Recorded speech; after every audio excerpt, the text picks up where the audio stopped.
네, 진실과 상식의 공간 주식공간에 오신 걸 환영합니다. 오늘은 현지 시각 13일 기준으로요. 이스라엘이 중동의 이란을 핵시설을 타격하고 일부 군 관계자가 사망하는 그런 사건이 있었습니다. 오늘은 이 이슈 때문에 긴급 라이브를 좀 켰고요. 이스라엘이 도대체 왜 이란을 공습하는 것인지 또 그 역사적 배경과 맥락이 뭔지 한번 다뤄보도록 하겠습니다. 네, 바로 시작할게요. 이스라엘의 오퍼레이션 라이징 라이언, 그러니까 오퍼레이션 작전이라는 뜻이고요. 라이징 라이언, 일어서는 사자. 이번에 이스라엘이 이란을 공습했던 이 작전의 정식 명칭이 바로 일어나는 사자 작전입니다. 네, 그래서 이란의 주요 핵시설, 키 뉴클리어 사이트, 주요 핵시설을 정밀 타격하는 그런 공습을 감행했고요. 우리나라 언론에서도 대서특필이 됐습니다. 지금 현재 유가가 급등하고 있고요. 코스피가 상승 랠리를 가져가고 있다가 오늘 2,900선이 무너지는 아무래도 엄청난 사건이죠. 왜냐하면 전면전으로 확대될 수 있는 우려가 있는 것이고 어쨌든 중동에서의 이 화약고 같은 중동에서의 무력 충돌이라고 하는 것은 늘 유가에 영향을 미치죠. 예, 유가에 영향을 미치기 때문에 지금 세계 경제가 다시 얼어붙고 있는 그런 상황입니다. 이란에 대한 이스라엘의 공습이라고 하는 거는 사실 그렇게 아주 낯선 것만은 아니죠. 최근에 헤즈볼라 중심의 이제 헤즈볼라와 레바논 이쪽 일대를 중심으로 이스라엘과 계속해서 그 무력 충돌이 있었고요. 또 공습도 때때로 감행이 됐었습니다. 또 주요 인사에 대한 암살 이러한 것도 있었는데 오늘 작전은 상당히 그래도 놀라운 것은 이스라엘이 전면적으로 이란의 핵시설을 정밀하게 타격했다라는 점입니다. 네, 한번 그럼 얘기를 들어볼까요? 네, 이스라엘이 오늘 이란의 핵시설, 군시설을 타격을 했습니다. 작전명은 아까도 말씀드렸지만 사자들의 나라가 아니라요. 라이징 라이언입니다. 사자, 일어나는 사자, 일어서는 사자. 여기서 일어서는 사자라고 했을 때 이 사자는 그 일어선다고 하는 것은 바로 이런 이 그 뭐죠? 이스라엘의 어떤 그런 군사력을 말하는 거겠죠. 네. 이란을 공습했고요. 수도 테헤란, 그러니까 테헤란이 이란의 수도죠. 테헤란의 북동쪽에 큰 폭발음이 있었다고 합니다. 외신들은 뭐 당연히 일제히 보도를 했죠. 예, 그래서 이스라엘이 수많은 드론과 미사일로 이란을 공격하고 있다라고 하는 그런 보도들이 나오고 있습니다. 한 가지 또 특기할 만한 사항은 바로 이란의 혁명수비대 총사령관이 사망했다는 겁니다. 이란의 혁명수비대라고 하는 것은요, 단순히 이란의 어떤 군조직과 별개로 정치적, 이념적, 종교적으로 막강한 그 영향력을 보유하고 있는 그런 사령관이고요. 최고 종교 지도자라고 있죠. 그 최고 종교 지도자의 직속으로 편성이 돼 있는 그런 조직이라고 할 수 있는데요. 엄청난 고위급 인사이고 이제 이 성명수비대 총사령관이 오늘 이 타격으로 인해서 정밀 타격으로 인해서 사망을 했습니다. 그리고 이란의 핵 과학자 2명도 사망을 했다는 소식이 오늘 전달이 됐어요. 그리고 인제 참모총장도 오늘 사망한 것으로 공식적으로 확인이 됐습니다. 그러니까 이란으로서는 엄청난 전력 손실이 지금 일어난 것이고요. 상당히 충격적인 그런 타격을 입었다고 볼 수 있는 것이겠죠. 네. 자, 이스라엘은 이번 공격을 프리엠프티브 어택이라고 그랬어요. 프리엠프티브 어택이라고 하는 것은 사전 공격, 그러니까 선제 공격이라고 하는 것입니다. 선제 공격을 펼쳤다. 이렇게 이제 말을 하고 있는 것인데요. 사실 이 부분에 대해서는 우리가 조금 더 논의를 해볼 필요가 있어요. 왜냐하면 이 공격이라고 하는 건, 그러니까 적이 우리를 공격을 했을 때 우리가 대응하는 방어하는 과정에서 공격하는 건 당연히 해야 되는 공격이죠. 반격이라고 할 수 있는. 그런데 적은 가만히 있는데 상대는 가만히 있는데 우리가 먼저 때리는 거. 이거를 보통 우리는 두 가지의 개념으로 설명을 해요. 첫 번째는 선제 공격, 프리엠프티브 스트라이크라고 합니다. 이것은 뭐냐면은 상대가 나를 공격할 거라고 예상이 될 때, 그때 내가 먼저 때리는 겁니다. 왜냐하면 전쟁이라고 하는 것은 기습 공격을 하는 쪽이 더 유리하죠. 과거에 일본이 진주만 공습을 했던 것도 마찬가지 그런 이유고, 북한도 우리한테 남침을 했을 때 기습 남침을 했죠. 그런 것처럼 선제 공격이라고 하는 것은 상대가 나를 어차피 공격을 할 것이라고 보인다면은 그 전에 내가 먼저 선수를 쳐서 때리는 겁니다. 근데 이 경우는 상대방이 정말로 나를 공격할 것이라고 하는 확실한 증거가 있는 경우에 우리는 선제 공격이라고 해요. 예를 들어서 여기 보이시는 것처럼 병력을 이동한다든지요, 연료를 주입한다든지, 아니면 미사일 발사대를 갑자기 세운다든지요. 이런 식의 움직임이 있을 때 보통 우리는 선제 공격을 함으로써 기세를 누른다. 기선을 제압한다. 이렇게 말을 할 수 있는 것인데요. 사실 이런 선제 공격 말고 다른 방식의 또 선제 공격이 있어요. 먼저 하는 공격이 바로 예방 공격입니다. 프리벤티브 워라고 해요. 예방 공격이라고 하는 것은 뭐냐면은 지금 당장 적이 나를 공격할 거로 예상이 되지는 않아요. 어떤 징후가 있는 게 아니에요. 어떤 움직임이 있는 것도 아니고. 다만 저 세력이 나보다 커질 것을 두려워서, 아니면 저 세력이 나중에 발전을 해 가지고 나를 공격할 수도 있다고 우려가 되기 때문에 미리 때려 놓는 겁니다. 즉 잠재적인 위협을 제거하는 것이 예방 공격이죠.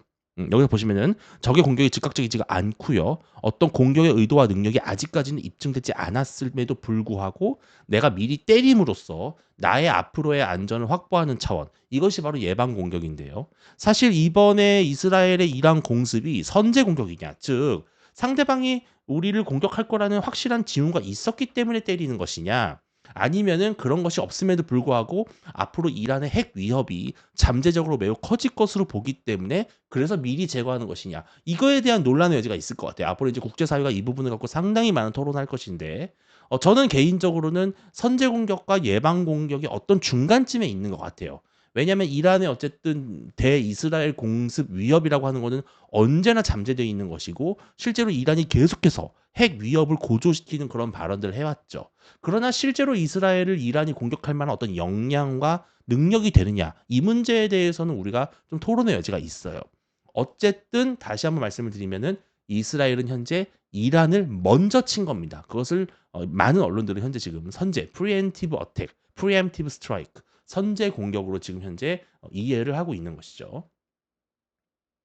이란의 최고 지도자 하메네이라고 하죠. 이 사람이 이제 이란의 종교 지도자인데요. 아까 말씀드린 이란 혁명 수비대가 바로 이 하메네이에 직속되어 있는 부대입니다. 어쨌든 이란의 최고 지도자는 지금 현재 화가 많이 나 있는 상태고, 악랄한 이스라엘을 엄중하게 응징하겠다라고 했고요.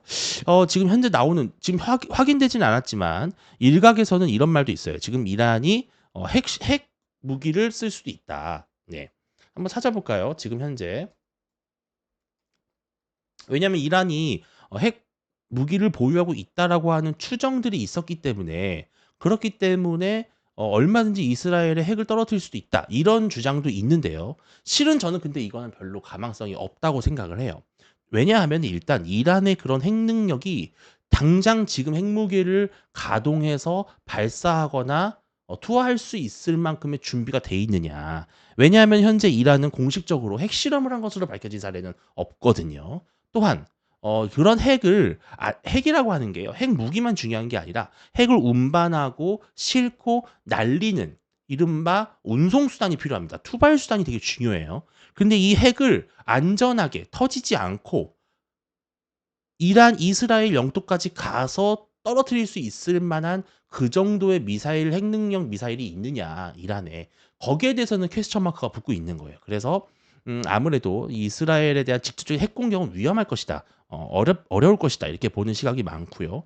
또 실제로 만약에 정말 이란이 이스라엘에게 핵을 쓰는 순간 이스라엘의 대규모 인명 피해, 핵 공격이 만약에 이제 나가사키 히로시마에 떨어뜨렸던 그런 핵 공격이 만약에 이루어진다면 사실 이란은 이제 지도상에서 사라집니다.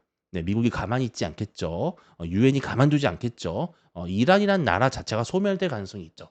그것을 알기 때문에 사실은 이란도 쉽게 핵 공격에 나설 가능성은 저는 거의 없다, 이렇게 보고 있는 겁니다. 그래서 지금 현재 이란이 하고 있는 반격이라고 하는 것이 크게 두 가지인 것 같은데요. 첫 번째는 탄도미사일을 날리고 있고요. 두 번째는 드론 공격, 한 100대 정도의 드론이 왔다, 이렇게 지금 이스라엘이 밝히고 있어요. 그런데 사실 이런 이란의 공습 반격이 이스라엘에게 유효한 어떤 타격감이 있을 것이냐, 이 점에 대해서는 사실은 많은 논란이 있죠. 왜냐하면 현재 이스라엘은 방공망, 그러니까 최첨단 방공망이라고 할 수 있는, 하늘로부터 내려오는 그런 미사일 공격을 막아낼 수 있는 그런 아이언돔을 설치해서 운용하고 있습니다. 이것이 바로 아이언돔의 보통 대략적인 개요고요. 최첨단 레이더로 먼저 날아오는 미사일이나 포탄, 이러한 것들을 그 정밀하게 위치를 파악한 다음에 그것을 관제센터에서 통제해가지고 요격하는, 미사일로 요격을 하는 그런 아이언돔이 지금 현재 이스라엘에서는 충분히 유지되고 있고 가동되고 있죠. 이것이 실제로 수많은 이스라엘에 대한 방공 공습을 막아내는 주요한 방어막으로 역할을 하고 있습니다. 네. 보통 아이언돔이 이런 식으로 좀 운영이 되고 있다라는 것이고요. 6겹 7겹으로 방어한다. 이란의 공습을 막아낸 이스라엘. 작년에도 한 작년 4월쯤에 이런 이란의 공습이 있었나 보더라고요. 그 당시에도 이스라엘의 이 방공만 아이언돔은 이스라엘의 하늘을 지키는 상당히 뛰어난 그런 방공망 역할을 좀 하고 있습니다. 자, 그러면은 왜 도대체 이스라엘이 갑작스럽게 6월 13일 이란을 전면적으로 공습을 했느냐. 그 이유에 대해서 우리가 살펴보면은 최근에 일련의 사건들을 좀 짚어볼 필요가 있습니다.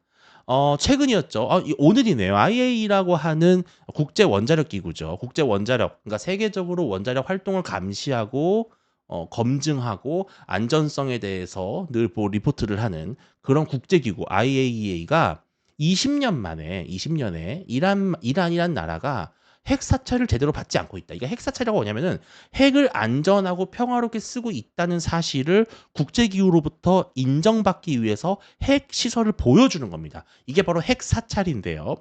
핵 사찰이라고 하는 것을 받아야만 비로소 안전하고 평화적으로 핵을 사용하고 있다. 예를 들어서 뭐 에너지원으로 쓴다든지요.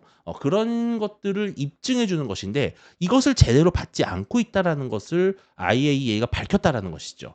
그러면서 현재 지금 이란이 핵을 갖고 뭔가 지금 내부적으로 매우 의구심이 드는 상당히 의혹이 짙은 그런 장난을 치고 있다. 몰래 핵실험, 핵무기 개발을 하고 있는 것이 아니냐.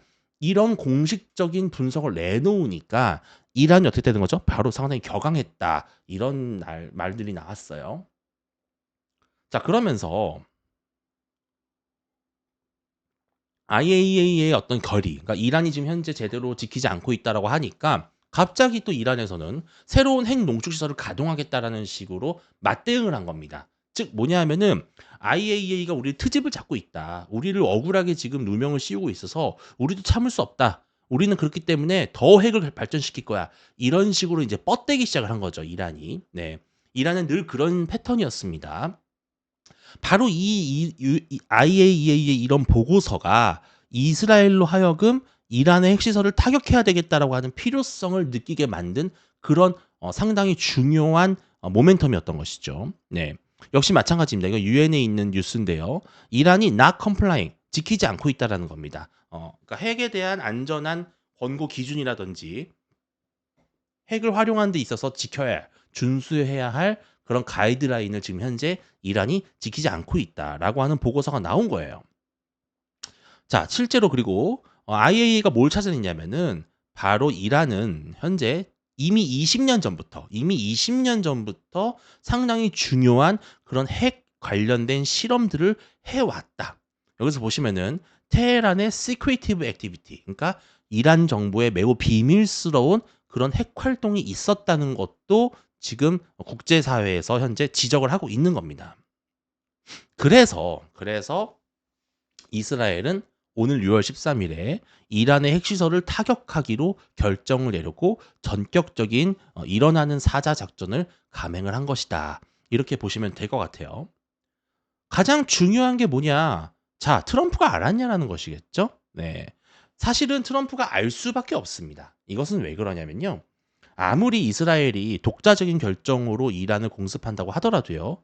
이 공습 사실을 미리 사전에 미국 정부에 알리지 않게 되면 그랬을 경우에는 미국과 이스라엘의 관계가 상당히 악화될 수가 있고 미국 입장에서는 이스라엘에 대한 엄청난 불신에 빠지겠죠.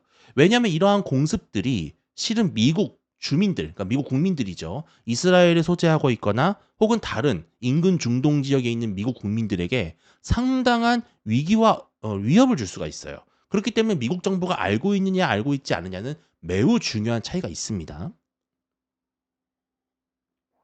그래서 오늘 공습을 감행하기 전에 아마도 제가 봤을 땐 이스라엘 정부는 미국 정부에 공식적으로 몇 월 며칠 몇 시에 공습을 단행할 것이다 라고 하는 사실을 전달했을 가능성이 매우 높아요.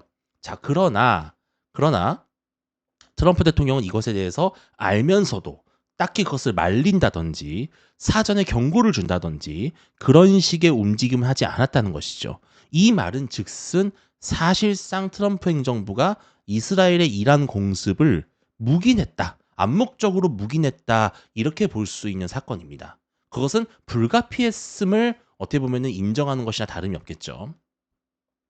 트럼프는 분명히 근데 강조를 했었어요. 뭐냐 하면은 이스라엘의 이란 공격은 상당히 가능성이 높다라는 점을 사실은 최근에 트럼프가 직접 밝힌 바가 있습니다. 그것은 어떤 첩보라는 게 있었겠죠. 또 IAEA가 어떤 결과와 어떤 결의안을 채택할지도 아마 미국 정부는 충분히 예상을 했을 것이고요. 그렇다면 그 결의안이 나왔을 때 이스라엘이 이란을 결코 가만두지 않을 것이다. 라고 하는 예상과 분석이 있었던 것 같습니다. 자, 그런데요. 사실 이스라엘의 이란에 대한 공습은 처음부터 이렇게 갑작스럽게 나온 게 아닙니다. 이스라엘은 지난 한 20년 동안 정말 2000년대 초반부터 지금까지 지속적으로 이란을 공습할 수 있다. 이란을 타격할 수 있다라는 점을 늘 강조해 왔었어요. 심지어 전면전의 가능성에 대해서도 심심치 않게 언급을 했습니다. 이게 2012년도인데요. 2012년도에 유엔 연설에서 베냐민 네타냐후, 그러니까 지금 현재 이스라엘의 총리죠. 베냐민 네타냐후가 직접 레드라인, 절대 넘어서는 안 되는 선이 어디까지인가를 밝히면서 이란이 이 선을 넘었을 때는 이스라엘도 가만히 있지 않을 것이다라고 하는 군사적 경고를 실은 2010년대 초반부터 지금까지 지속 반복적으로 해왔습니다. 네. 그러니까 이스라엘의 이란 공습은 전혀 어떤 새롭고 상당히 낯선 그런 모습이 아니라는 것이죠. 그리고 이스라엘은 늘 약간 이란의 핵 협상 문제에 있어서 너무 관대하게 접근하는 미국 정부에 대해서 늘 비판을 해왔어요. 네. 그래서 이스라엘의 네타냐후 정부는 이란에 대한 강력한 제재, 그리고 핵 시설에 대한 면밀한 검증과 사찰, 감시 이러한 것이 필요하다는 것을 계속 국제사회에 이야기를 해왔던 것이죠. 자, 그렇다면은 우리가 어디로 거슬러 올라가야 되냐면은 바로 2015년입니다. 이때가 이제 오바마 대통령의 임기 말이에요. 거의 이제 임기를 끝내기 직전인데 오바마 대통령이 바로 그 당시에 2015년 7월에 체결했던 협정이 있습니다. 이것을 우리는 흔히 그냥 이란 핵협정이라 그래요. 이란 핵협정. 근데 이 협정은 이란과 플러스 미국, 영국, 프랑스, 러시아, 중국이 함께 했고 여기에 독일이 끼고 EU가 껴서 만든 그런 협정인데요. 바로 이란의 핵 개발과 관련해서 어떻게 보면은 핵 협상을 한 것입니다. 자, 어떤 내용이냐면요. 이란은 어쨌든 우라늄 농축을 핵무기를 만들 수 없는 수준까지 평화적인 활용의 수준까지만 우라늄을 농축할 수 있도록 하는 것이고요. 이 고우라늄 농축이라는 것이 왜 중요하냐면은 우라늄을 필요 이상으로 농축하는 것이 바로 핵 개발을 위한 것이다라는 것으로 비춰지기 때문에 그런 겁니다. 또 농축용 원심 분리기를 3분의 1을 제거하고요. 플루토늄 생사로 중수로를 폐쇄하거나 개조해서 이것을 군사적으로 사용할 수 없게끔 영구 불능화시킨다라는 개념이겠죠. 대신 어떻게 하느냐? 이란에게 가해졌던 국제 제재를 풀어주고 이란이 산유국이잖아요. 석유를 수출할 수 있게 해주는 등 이란의 경제 발전과 민생 발전에 미국이 적극적으로 협조해주는 그러한 패키지 딜이었습니다. 이게 바로 이란 핵협정이고 오바마 정부가 상당히 자신 있게 내걸었던 오바마 대통령의 치적이다. 이렇게 이야기를 하면서 마치 그 당시에 중동의 핵 위기는 이제 더 이상 없을 것처럼 그런 전망도 나왔었어요. 실제로. 자, 그러나 네타냐후는 받아들이지 않았어요. 네타냐후는 바로 이런 이란의 딜, 이란 핵협정을 historic mistake, 역사적 실수다 이렇게 규정을 했습니다. 즉 무슨 말이냐? 이란 핵협정 겉으로 보기에는 좋아 보이지만 그것을 과연 이란이 지키겠느냐? 이란은 어떻게 믿고 이란이 핵을 포기하거나 평화적으로 핵을 사용할 것이라고 믿을 수 있겠느냐? 라고 하는 그런 주장을 계속 이스라엘은 펼쳐왔던 거예요. 자, 그런데 실제로 어떻게 됐느냐? 바로 이란은 아까 JCPOA, 그러니까 이란 핵협정이라고 할게요. 이란 핵협정을 제대로 지키지 않는다는 그런 의구심이 국제사회에서 계속 나왔고 실제로 이란의 내부 인사가 비밀을 폭로하면서 이란은 여전히 핵을 개발하려고 하는 핵무기를 개발하려고 하는 의지와 그런 계획을 갖고 있다라고 하는 지적이 계속 나왔던 거예요. 네. 그래서 트럼프는 사실은 트럼프 대통령이 이번에 처음 대통령이 된 게 아니죠. 2016년도에 1기 트럼프 행정부가 열렸었는데 그 당시에 트럼프는 바로 이란 핵 협정은 이거는 지킬 수 없는 것이다. 왜? 어차피 이란이 지키지 않고 있는 것이고 이거는 실효성이 없다. 이란의 핵 위협을 제거할 수 있는 근본적인 방안이 아니다라고 봤던 거예요. 그래서 트럼프는 이미 임기 초부터 이란 핵 협정을 탈퇴할 것이라고 하는 그런 메시지를 지속적으로 던져왔습니다. 바로 이것이 바로 이란 핵 합의에 대한 불인증이라는 것입니다. 자, 그래서 이 트럼프는 이란 핵 협정에 제동을 걸기 시작을 합니다. 임기 초반부터 이미 이란의 협정은 믿을 수 없다라고 했고요. 폐기 자체를 하지는 않았지만 어쨌든 이것을 인증할 수 없다. 그러니까 준수할 수 없다라는 점을 계속해서 그 뭐냐 입장을 밝혔다는 것이고요. 그러니까 인제 이란에서는 만약에 미국이 핵 협정을 탈퇴한다면 우리도 가만히 있지 않겠다라는 식의 강경책을 펴기 시작을 합니다. 그러면서 이란은 NPT 탈퇴를 거론합니다. 이것은 뭐냐면 NPT라고 하는 것은 우리가 핵 확산 금지 조약이라고 하는 것이죠. 그러니깐 만약에 미국이 이란 핵 협정을 탈퇴한다면 그렇다면 이란도 "우리 마음대로 핵을 쓰겠다. 우리도 핵을 무기로 만들겠다. 핵무기 개발하겠다."라는 그런 강경한 대응책을 우리가 구사함으로써 "국제사회를 압박하겠다."라고 하는 이제 충돌 양상이 지금 보여지고 있는 것이죠. 자, 그러면서 뭐라고 하냐면은 핵 협정이 파기될 경우에는 우리는 우라늄 농축을 재개한다. 즉 뭐냐? 핵 개발에 필요한 우라늄을 대거 확보하겠다. 농축 우라늄을 만들겠다라고 하는 그런 일종의 협박 카드를 내민 것이죠. 자, 근데 그 당시에 트럼프가 이런 말을 해요. "이란 핵협정 탈퇴는 북한에 올바른 메시지를 보내는 것이다."라고 하는 것이 왜 그러냐 하면은 자, 보십시오. "이란 핵 프로그램이 은폐되고 있다."라고 네타냐후 주장을 거론하면서 받아들일 수 없는 상황이라고 해요. 이게 뭐냐 하면은 이게 지금 우리가 이거를 봐야 되는 중요한 이유입니다. 이란 핵협정을 맺었어요. 근데 실제로 이란은 그걸 잘 지키지 않았고 계속해서 비밀리에 핵 개발을 추진하고 있었다는 겁니다. 어떻게 보면 시간을 벌었다는 개념으로도 볼 수가 있어요. 자, 그렇다면은 북한에 왜 이게 올바른 메시지를 보내는 것이냐? 만약에 이게 지금 하노이 딜 있기 직전이었던 걸로 알고 있는데요. 만약에 김정은 너가 나랑 핵 협정을 했는데 그거를 잘 안 지키고 계속해서 핵 개발을 몰래 한다? 그러면 나도 가만히 있지 않을 거야. 그 협정은 무효야. 라고 하는 메시지를 이란의 사례를 통해서 북한에 보내고 있는 것이죠.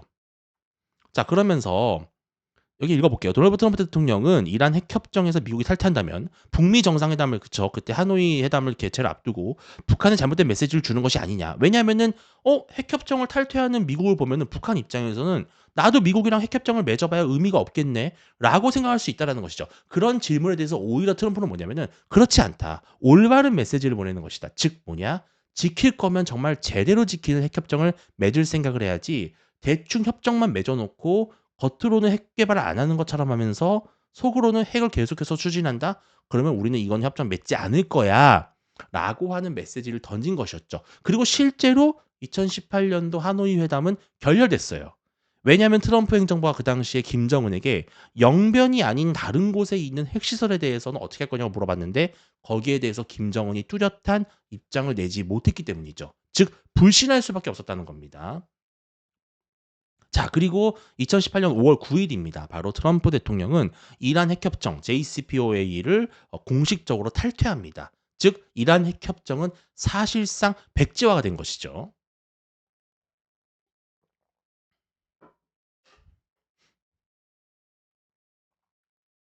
그러고 나서 이란의 내부 상황은 상당히 좀 강경해집니다.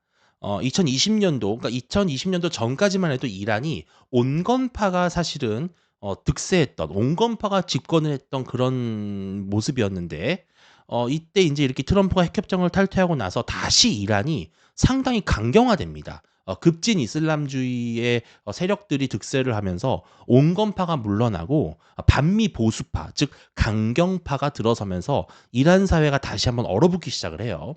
또 이런 핵협정 이란 핵 협정에서 이제 트럼프가 탈퇴를 하니까 이러한 부분들이 실제로 이란 국민들에게도 상당히 깊은 실망감을 줬던 것이죠. 네. 자, 그런데 트럼프 대통령이 인제 떨어지고 바이든 정부가 들어섰을 때 그럼 어떻게 됐느냐. 이제 바이든 행정부는 민주당 정부고요. 오바마 행정부를 잇는 그런 연장선상에 있는 정부죠.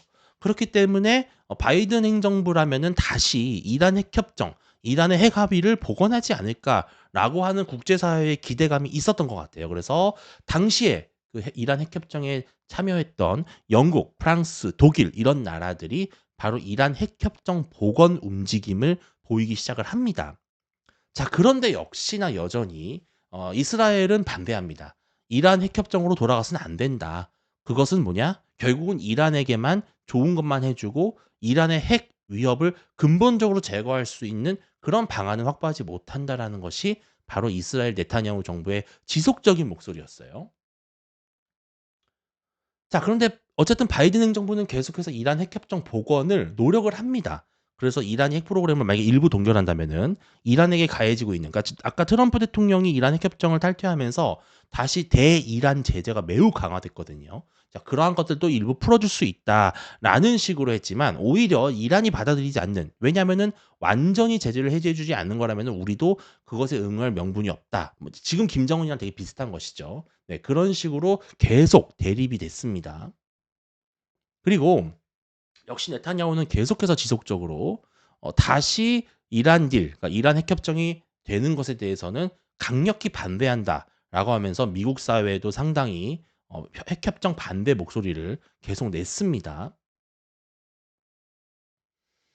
마찬가지입니다. 이란과 이유는 계속 이란 핵협정 부활을 재추진을 했고요. 유엔에서 이런 이제 다자 외교를 통해서 하려고 했는데, 다만 이때 어떻게 됐냐. 2024년 9월이면은 바로 미국 대선 직전이었죠. 그때 트럼프와 바이든 혹은 트럼프와 해리스 간의 접전이 펼쳐지고 있는 가운데에서 만약에 트럼프가 대통령이 또 된다면, 두 번째 2기 트럼프 행정부가 들어선다면 결국은 1기 트럼프 행정부와 마찬가지로 이란 핵협정은 없는 것이 될 것이다. 라고 하는 예상이 많았던 겁니다. 트럼프가 이제 됐어요. 그랬는데 이란은 다시 "이란 핵협정을 하자."라는 식으로 트럼프를 설득을 하지만 역시나 트럼프는 전혀 움직임이 없고 이란에 대해서 계속해서 거리를 두고 있는 것이죠. 오히려 계속 트럼프 2기 행정부는 이란에 대한 제재를 계속 유지했기 때문에 이란은 내부적으로 상당히 좀 경제가 어려웠던 것 같아요. 또 경제가 어렵다 보니까 당연히 정권에 대한 이란 국민들의 민심도 매우 부정적으로 갈 수밖에 없었겠죠. 그래서 이란은 계속해서 미국을 움직이려고 하는 차원에서 계속 핵 위협을 고조시켰던 겁니다. 바로 계속 내가 핵 개발을 할 것처럼 위협을 보여줘야만 미국이 그거에 대해서 공포심을 느끼고 걱정을 해서 결국 이란을 어르고 달래려고 하는 그런 모습의 미국의 움직임을 이끌어내기 위해서 바로 이란은 계속해서 핵으로 도발을 한 것이죠. 지역의 중동 지역의 위기를 고조시키고 이스라엘에 대한 안보적 위협을 고조시키고 또 핵을 마치 지금이라도 막 개발할 것처럼 그런 약간 블러핑을 해야만, 그렇게 해서 국제사회가 이란에게 더 좋은 당근, 더 좋은 선물을 주게끔 만들려고 했다고 볼 수 있는 것이죠. 자, 그런데요. 그렇게 해서 인제 결국은 이스라엘은 오늘 이란의 핵시설을 때린 겁니다. 즉 더 이상 가만히 보고 있다가는 정말로 이란이 핵을 갖게 되고, 이란이 핵 개발을 정식으로 해서 핵무기를 정식으로 보유하게 되면 이스라엘과 이란의 안보적 그 관계는 완전히 비대칭 구도로 가게 됩니다. 왜냐하면 무조건 핵을 가진 쪽이 핵을 가지지 못한 쪽을 압도하게 돼 있어요. 지금 남북 관계도 마찬가지죠. 북핵이라고 하는 게 있기 때문에 여전히 우리가 상당히 강력한 군사력을 보유하고 있음에도 불구하고, 훨씬 더 군사적 기술이 뛰어남에도 불구하고 북한을 두려워할 수밖에 없는 것이죠. 왜? 핵이라고 하는 것은 어떠한 무기보다도 비교할 수 없을 정도의 파괴력을 가진 무기거든요. 예, 핵을 막을 수 없으면 결국은 전쟁을 집니다.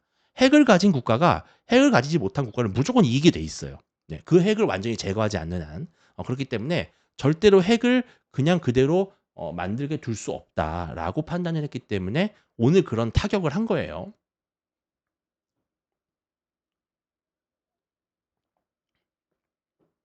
자, 그런데 그러면은 이스라엘이 이란을 때렸는데요. 이런 사례가 오늘 처음이냐? 그렇지 않다는 겁니다. 과거에도 이스라엘은 주변국 중동 국가 중에 잠재적으로 이스라엘에 위협이 될 만한 핵 개발 움직임에 대해서는 선제 공격을 해왔던 거예요. 바로 첫 번째 사건이 오시라크 원자로 폭격입니다. 1981년도에 있었던 사건인데요. 그 당시에 이라크 수도죠. 바그다드 인근에 있는 핵시설을 이스라엘 공군이 가서 때리고 옵니다. 네. 가서 원자료를 파괴해가지고 결국은 이라크가 핵 개발을 하지 못하도록 아예 뿌리를 뽑아버린 것이죠. 이게 바로 이스라엘의 나라라는 이스라엘이라고 하는 나라의 이 모습입니다. 둘째, 이거는 이제 뭐냐면 시리아인데요. 2007년도 또 이스라엘의 과수원 작전이라고 하네요. 이거는 이 시리아 동북부에 있는 뭐 요런 지역이 있대요. 여기에 핵시설을 역시 전투기가 가서 싹 때리고 옵니다. 네, 그래서 시리아도 결국은 핵 개발을 좌절이 된 것이죠. 그러니까 이스라엘은 자기에게 잠재적으로 위협이 된다라고 생각하는 핵 개발 움직임을 절대 좌시하지 않아요. 그냥 바로 가서 때려버립니다. 이란도 그 임계치를 넘은 거죠. 네타냐후가 아까 말했던 2012년도에 그 레드라인을 넘은 겁니다. 그래서 바로 타격을 한 것이다. 그리고 사실은 이것은 우리나라에도 해당이 됐던 사건이에요. 1994년도 바로 1차 북핵 위기죠. 그 당시에 이제 클린턴 미국 행정부가 실은 북한의 영변 핵시설을 타격할 것이다라고 하는 그런 계획이 있었던 것으로 전해졌어요. 근데 결국 이걸 누가 반대했느냐? 바로 그 당시에 한국의 대통령이었던 김영삼 대통령이 반대를 했죠. 왜냐하면은 전면적인 제2의 6.25가 일어날 수도 있다라고 하는 우려 때문에 그것을 말렸던 것이고, 그래서 결국은 나중에 북한의 경수로 발전소를 지어주는 그런 제재를 완화하고 지원을 해주는 쪽으로 방침이 바뀌었죠. 그런데 실제로는 그 당시에 북한을 때렸어야 되는 게 아니냐라고 하는 이야기를 사실은 심심치 않게 많이 해요. 학자들이. 왜냐하면 그때 북한이 최초로 핵시설을 가동하려고 했을 때 그때 제거했더라면 지금과 같은 북핵 위기는 사실은 없었을 것이다. 그리고 그때 당시에 북한이 과연 핵시설을 때려 맞았을 때 전면전을 할 만큼의 어떤 군사적 역량이나 그런 내부적인 그런 그 기능을 할 수 있었을 것인가, 군사력이 그만큼 뒷받침이 됐을 것이냐에 대해서도 퀘스천 마크가 있거든요. 그래서 지금 마치 이스라엘이 지금 이란을 때린 것처럼 우리나라에서도 1994년도에 미 행정부가 북한의 영변 핵시설을 때릴 수도 있었다. 이런 사건이 있었다는 겁니다. 자, 마무리인데요. 최근에 다시 트럼프가 김정은에게 손짓을 하고 있죠. 사실은 러시아 우크라이나 전쟁이 장기화되면서 러우 휴전이 지금 계속해서 지연되고 있고요. 또 방금 보신 바와 같이 이스라엘, 이란 공습과 같은 중동도 결코 미국이 원하는 만큼의 평화로운 그런 분위기가 아닙니다. 그렇다면 트럼프로서는 뭔가 성과를 내야 돼요. 외교적 성과를. 그 중에 하나가 제일 만만한 게 어떻게 보면 김정은일 수 있다라는 거예요.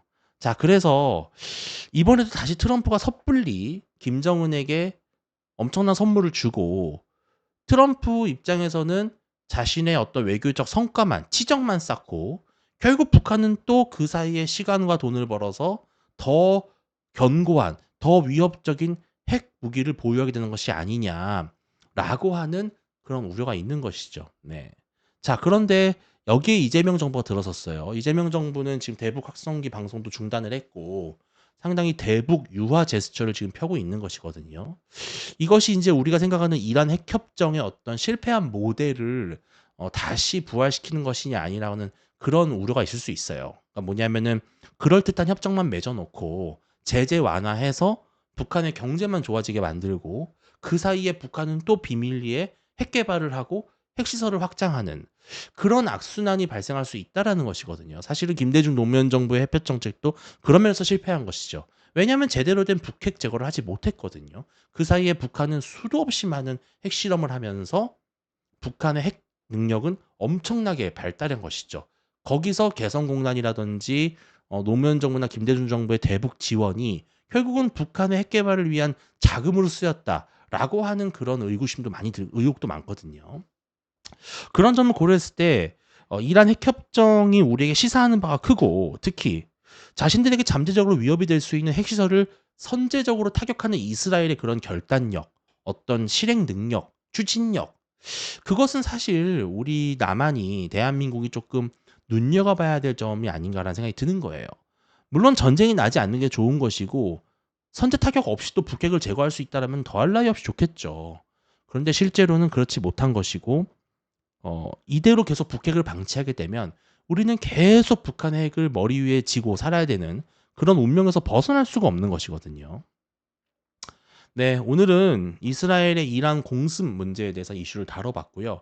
이것이 지난 한 10년 동안 어떤 역사적 배경과 맥락 속에서 고조되어 온 위협이고, 그리고 이스라엘이 결국은 왜 오늘 이란을 공습할 수밖에 없었는지 그 이유를 한번 살펴봤습니다. 네, 너무나 죄송합니다. 너무나 중요한 뉴스고요. 앞으로도 계속 이 긴장이 계속될 겁니다. 근데 아마 트럼프 대통령이 계속되는 이란에 대한 공습을 원치는 않을 거예요. 그렇다면 뭔가 새로운 형태의 또 이란 핵협정을 맺게 될 수도 있는 그러면서 다시 중동이 조금 안정을 찾는 그런 모습이 될 수도 있고요. 또 그러나 네타냐후 정권은 상당히 미국의 그러한 움직임에 대해서 반발을 하겠죠. 네. 네, 오늘 진실과 상식의 공간 바로 이스라엘의 이란 공습 문제에 대해서 다뤄봤습니다. 여러분들 기회 되시면은 꼭 또 한번 기사도 살펴보시고 아마 국제사회에 상당한 파장을 가져올 사건이고요. 또 우리에게는 당사자 같은 이슈입니다. 왜냐하면 바로 우리도 북핵이라고 하는 엄청난 안보적 위협을 마주하고 있는 상황에서 이스라엘과 이란의 어떤 문제 해결 방식을 좀 참고할 만하고요. 또 앞으로 이재명 정부에서 대북 유화 정책을 펴게 됐을 경우에 자칫 잘못하면은 무늬만 허울뿐인 그런 평화협정을 맺게 되면 북한의 핵 능력만 더 발전시켜주는 그런 잘못된 결과로 이어질 수가 있거든요. 네, 앞으로도 이 문제를 저도 종종 다루면서 여러분과 함께 논의해 보도록 하겠습니다. 오늘 진실과 상식의 공간 주지공간 6월 13일 긴급 라이브 지금까지 했고요. 다음 또 중요하고 의미 있는 이슈를 갖고 여러분께 인사드리도록 하겠습니다. 감사합니다.